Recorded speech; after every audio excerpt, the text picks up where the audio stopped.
तो पहला क्वेश्चन है कि who wrote the Panchatantra, Panchatantra किसने लिखा था? तो ये लिखे थे ऑप्शन बी विष्णु शर्मा जी ने, ऑप्शन बी विष्णु शर्मा। और आपने भी अपने बचपन में पंचतंत्र की कहानी पढ़ी ही होगी, और उसमें भी सबसे फेमस है वो खरगोश और शेर की कहानी। Who is considered founder of the Gupta empire, Gupta साम्राज्य का संस्थापक किसे माना जाता है? तो माना जाता है ऑप्शन ए श्री गुप्त, ऑप्शन ए इसका सही उत्तर होगा। The greatest king of Pratihara dynasty was, Pratihara वंश का सबसे महान राजा कौन था? वो है option B Mihir Bhoj, option B Mihir Bhoj. और इनके जो पिताजी हैं उनका नाम है रामभद्रा, और ये एक विष्णु जी के डिवोटी है।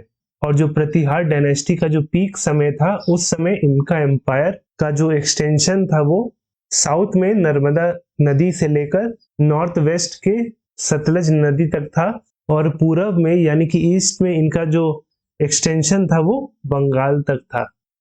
विच Indian ruler fought the Kalinga war, Kalinga युद्ध किस भारतीय शासक ने लड़ा था? तो लड़े थे ऑप्शन डी मौर्यन सम्राट अशोक, ऑप्शन डी इसका सही आंसर है। और ये जो बैटल हुआ था कलिंग का 261 बीसी में हुआ था बिटवीन मौर्यन रूलर अशोक और राजा महापद्मनाभा के बीच में।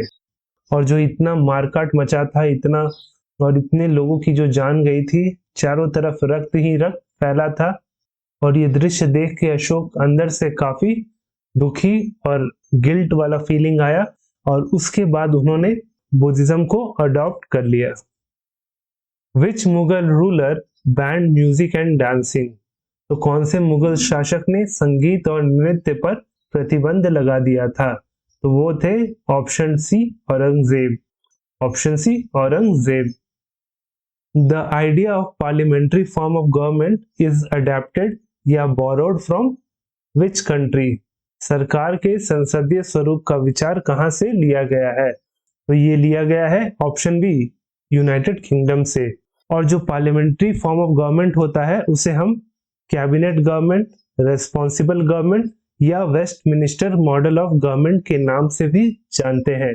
और यूनाइटेड किंगडम से हमने सिर्फ पार्लियामेंट्री फॉर्म ऑफ गवर्नमेंट ही नहीं लिया है, उसके अलावा हमने rule of law, single citizenship भी लिया है। तो आपको एग्जाम में ये सब पॉइंटर्स याद होने चाहिए, क्योंकि एग्जाम में यही सब पूछा जाता है। और वहीं बात करें ऑप्शन ए यूएस की, तो हमने यूएस से लिया है impeachment of president, functions of president and vice president, fundamental rights और जुडिशियल रिव्यू। वहीं ऑप्शन सी आयरलैंड की बात करें तो हमने यहाँ से बोरो किया है डीपीएसपी यानी कि directive principles of state policy और method of election of president. वहीं ऑप्शन डी यूएसएसआर, तो हमने यहाँ से लिया है फंडामेंटल ड्यूटीज।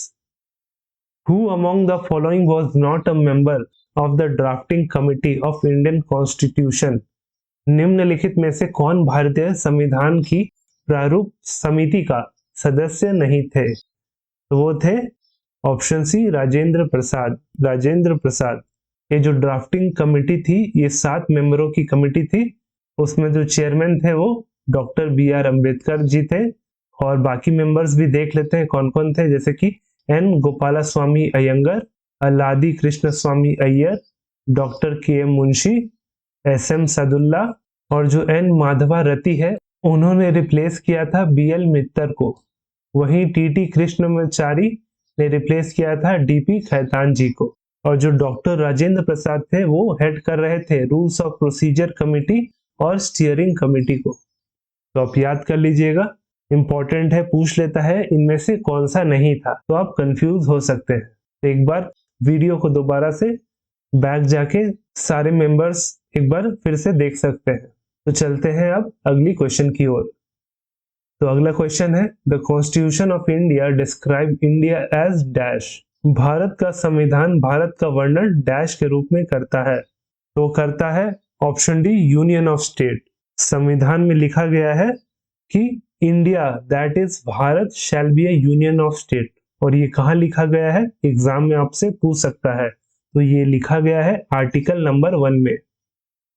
अगली क्वेश्चन है constitution of India came into force in, Bharat का संविधान लागू हुआ था, तो कब लागू हुआ था? तो लागू हुआ था ऑप्शन सी 26 जनवरी 1950, लेकिन उससे पहले 26 नवंबर 1949 को अडॉप्ट किया गया था कॉन्स्टिट्यूशन को, और 26 जनवरी 1950 को फोर्स में आया। तो ये 1949 और 1950 में कंफ्यूज नहीं होने का, जब अडॉप्ट पूछेगा तो आपको 1949 को मार्क करना है, और इन फोर्स पूछेगा तो 1950 को मार्क करना है। अगला क्वेश्चन है कि when the moon completely covers the sun it is known as, जब चंद्रमा सूर्य को पूरी तरह से ढक लेता है तो उसे क्या कहते हैं? तो उसे कहते हैं ऑप्शन बी उम्ब्रा।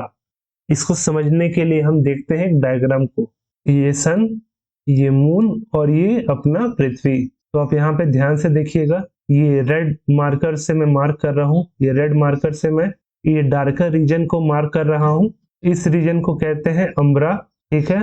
और जो लाइटर पार्ट है, जो लाइटर एरिया है, उसे मैं येलो से मार्क कर रहा हूँ, ये लाइटर वाला एरिया है, ये देख सकते हैं, इसे कहते हैं पेनुम्ब्रा। तो एक हो गया अम्ब्रा और दूसरा penumbra. A spinning neutron star is known as, एक कताई न्यूट्रॉन तारे को किस रूप में जाना जाता है? तो जाना जाता है as option C pulsar, option C pulsar. The planet which has the highest surface temperature is, सबसे अधिक सतही तापमान वाला कौन सा ग्रह है? तो वो है option D Venus, option D Venus. और इसका जो टेम्परेचर बहुत ज्यादा है, इसके पीछे का जो कारण है, डेंस क्लाउड का लेयर रहता है वीनस के ऊपर, जिसके कारण से हीट जो है उसके अंदर का एटमॉस्फेयर का वो एस्केप कर नहीं पाता है, और उसके कारण हीट बहुत ज्यादा अंदर में बिल्डअप होने लगता है। और वीनस को हम अर्थ ट्विन भी कहते हैं, या अर्थ का सिस्टर प्लैनेट भी कहते हैं, क्योंकि दोनों का जो साइज और शेप है अप्रोक्सीमेटली सिमिलर है। The outermost layer of the sun is called, सूर्य की सबसे बाहरी परत कहलाती है, तो कहलाती है ऑप्शन सी कोरोना। कोविड-19 नहीं, ये अलग है, वैसे तो इसका जो नामकरण है उसी से किया गया है। आप ये डायग्राम के थ्रू देख सकते हैं, ये आउटर लेयर है कोरोना, और जो कोरोना वर्ड है ये एक लैटिन वर्ड है जिसका मतलब होता है क्राउन। उसी तरह जो कोविड-19 वायरस था, उसका भी जो आउटर लेयर था उसमें क्राउन जैसा स्ट्रक्चर था, रिंग जो था, इसीलिए उसे भी कोरोना का नाम दिया गया था। इसके अलावा जो बाकी लेयर्स है सन का, वो भी देख लेते हैं। कोरोना के बाद आता है क्रोमोस्फियर, फिर आता है फोटोस्फियर, फिर सब surface flows, convection zone, radiation zone, और लास्ट में इनर कोर। तो याद रखिएगा, पूछ सकता है कि कौन सा लेयर पहले आता है, कौन सा लेयर बाद में। Which hill station names means place of the thunderbolt, किस हिल स्टेशन के नाम का अर्थ है वज्र का स्थान? तो वो हिल स्टेशन है option D Darjeeling, option D Darjeeling. और जो दार्जिलिंग है, ये जो शब्द है आता है टिबेटन वर्ड डॉर्जे से, डॉर्जे, जिसका मतलब होता है थंडर बोल्ट। और जो दार्जिलिंग है वो पश्चिम बंगाल में है, वेस्ट बंगाल में। How many islands are there in Lakshadweep, Lakshadweep में कितने द्वीप है? तो जो कुल द्वीपों की संख्या है वो है ऑप्शन सी 36, ऑप्शन सी 36। और जो लक्षद्वीप है ये भारत का स्मॉलेस्ट यूनियन टेरिटरी है, जिसका टोटल एरिया है सिर्फ और सिर्फ 32 square kilometre. Which is India's first court to live stream judicial proceeding, न्यायिक कार्यवाही को लाइव स्ट्रीम करने वाला भारत का पहला न्यायालय कौन सा है? तो वो हाई कोर्ट बना है गुजरात का, ऑप्शन ए गुजरात। और इसके पीछे जो कारण था वो ये था कि जो जुडिशियल प्रोसीडिंग होती है उसको और ट्रांसपेरेंट बनाया जाए। Gadgil formula influence the objective of which 5-year plan, Gadgil सूत्र ने भारत में किस पंचवर्षीय योजना के उद्देश्यों को प्रभावित किया? तो किया है option B 4th 5-year plan, 4th 5-year plan. वहीं ऑप्शन ए है जो 2nd 5-year प्लान है, इसको बनाया गया था महालनोबिस मॉडल के तहत, और इसका जो ऑब्जेक्टिव था वो था रैपिड इंडस्ट्रियलाइजेशन। और इसके तहत भारत में 5 स्टील प्लांट एस्टैब्लिश हुए, जैसे कि भिलाई में, दुर्गापुर में और राउरकेला में।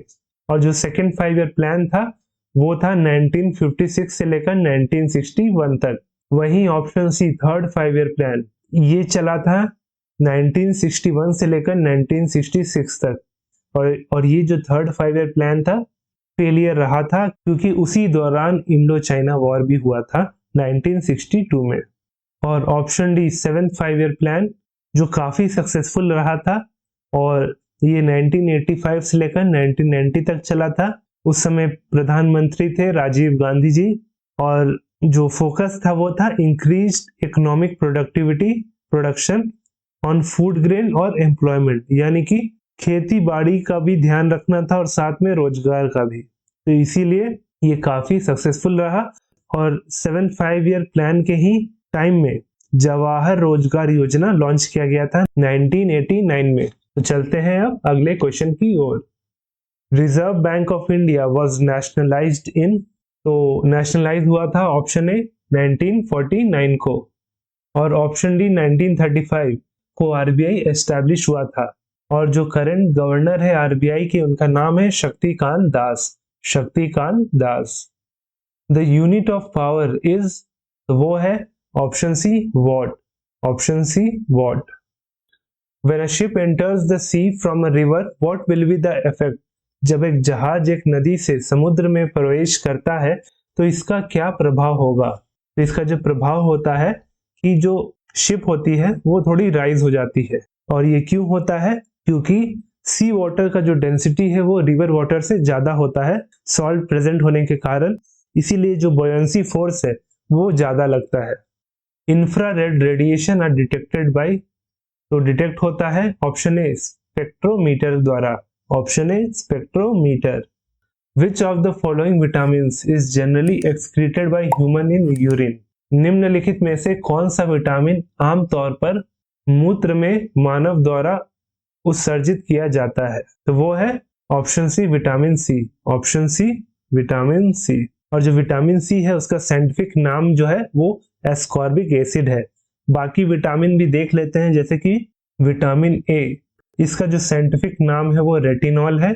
वहीं विटामिन बी जो है उसमें कुल 8 कैटेगरी है, जैसे कि B1, B2, B3, B5, B6, B7, B9 और B12। विटामिन डी है जिसका साइंटिफिक नाम है कैल्सीफेरॉल। वहीं विटामिन ई है उसे हम टोकोफेरॉल कहते हैं, और जो विटामिन के है उसे हम फाइटोनेडियोन कहते हैं। अब जान लेते हैं कि कौन सा विटामिन फैट सोल्यूबल है और कौन सा विटामिन वाटर सोल्यूबल है। तो अब जान लीजिए विटामिन बी और विटामिन सी, ये दोनों के दोनों विटामिन वाटर सोल्यूबल है, और इसके अलावा जितने भी विटामिन है, चाहे वो ए हो, डी हो, ई हो या के हो, वो बाकी विटामिन फैट सोल्यूबल है। तो बी और सी वाटर सोल्यूबल है, और ए, डी, ई और के है fat soluble. The chief constituent of natural gas is, प्राकृतिक गैस का मुख्य घटक क्या है? तो वो है ऑप्शन ए मीथेन, जिसका केमिकल फॉर्मूला है CH4। CH4। Wings of birds and insects are, पक्षियों और कीड़ों के पंख क्या है? तो वो है option D analogous. Option D analogous. RAM यानी कि random access memory is used as short memory in computer because, तो शॉर्ट मेमोरी की तरह यूज होते हैं क्योंकि वो होते हैं वोलाटाइल। ऑप्शन है वोलाटाइल। अगर वीडियो पसंद आया हो तो हमारे चैनल प्रेप नेशन को सब्सक्राइब जरूर करें और साथ में नए जीके क्विज देखने के लिए वीडियो लिंक पे क्लिक करें।